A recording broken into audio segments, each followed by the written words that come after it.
5 वर्ष म्हणजे 19 ते 24 मी कुठल्या महत्त्वाच्या सत्तेच्या पदावर नसताना देखील बीड जिल्ह्याच्या जनतेने भरभरून प्रेम आम्हाला लोकसभेमध्ये पण दिलं. अगदी थोडक्यात निसटता पराभव झाला आणि कार्यकर्त्यांनी त्यांची प्रामाणिकता त्यांची लॉयल्टी दाखवून आमच्याबरोबर राहिले. आणि आज परळीमध्ये आम्ही राष्ट्रवादीबरोबर युती केली होती आणि बाकी ठिकाणी आम्ही लढलो. आता माझ्या मते गेवराई आमची डिक्लेअर झालेली आहे. अंबेजोगाईमध्ये आम्ही आघाडी केली होती ती डिक्लेअर झालेली आहे आणि बाकी ठिकाणी अगदी तस्सल चालू आहे. कारण तिथे आमचं गेल्या 5 वर्षात आमदार आमचे नाही, कुठली सत्ता हातात नाही, कार्यकर्त्यांना आधार न देताही कार्यकर्ते खूप ताकदीने उभे राहिले. निसटता पराभव मला वाटतं आमचा धारूरमध्ये झालेला आहे. आणि आता बीड आणि अजून कुठलं राहिले माजलगावचं काउंटिंग अजून चालू आहे. पण मला आनंद आहे की आम्ही जरी धारूरमध्ये थोडक्यात आमचा पराभव झाला तरी आम्ही अंबेजोगाई जी कधी मिळवली नाही ती मिळवलेली आहे. गेवराई आम्ही राखलेली आहे आणि परळीमध्ये एक वेगळी युती करून आम्ही परळीमध्ये पण मोठ्या ताकदीने आम्ही विजयी झालेलो आहोत. तर जनतेने आमच्यावर विश्वास ठेवला, प्रेम दाखवलं आणि एक सकारात्मक कौल दिला. त्याच्याबद्दल मी जनतेचे मतदारांचे मनापासून आभार मानतो.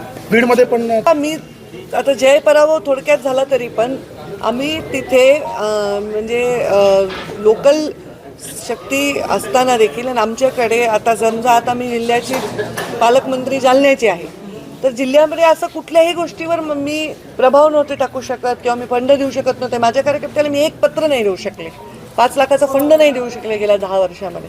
तरी हे कार्यकर्ते एकजूट राहिले आणि त्यांनी विजय मिळवला. तर ते मला वाटतं हे सर्वस्वी अत्यंत आनंदाचा आणि त्यांच्या परिश्रमाचा आणि त्यांच्या लॉयल्टीचा विजय आहे. आणि बीड जिल्ह्याचे लोक हे आमच्यावर भरभरून आशीर्वाद देत आहेत हे याच्यातून सिद्ध होतं.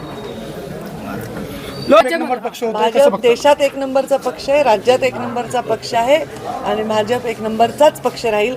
भाजप 1 नंबरचा असल्यामुळे विकास 1 नंबर होईल आणि जनतेला चांगले भविष्यामध्ये दिवस देण्यासाठी आणि वर्तमान चांगला ठेवण्यासाठी भारतीय जनता पार्टीचं योगदान देशामध्ये राज्यामध्ये अगदी गावाखेड्यामध्ये आहे. विरोधकांनी टीका देखील केली. मी टीकेकडे पाहतच नाही. मी आपलं काम करते आणि जे आहे ते परिश्रमाने करते.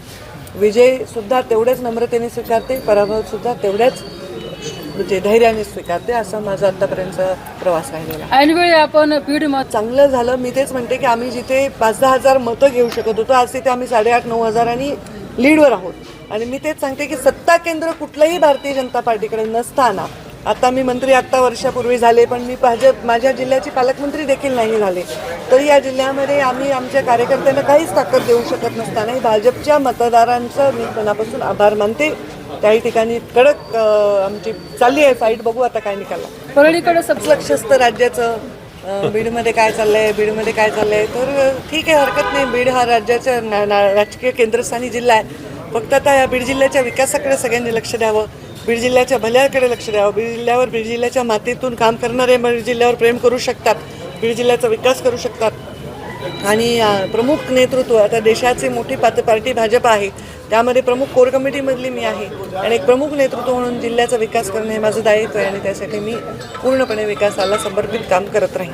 ताई तुम्ही जिल्ह्यात आनंद वाटतो की ज्या पद्धतीने मतं आम्हाला मिळालेली आहेत. विजय थोडा एखाद्या ठिकाणी कमी जास्त झाला असेल पण जी मतं आम्हाला मिळाली त्याबद्दल मी खूप खूप सगळ्या मतदारांचे आभार मानतो.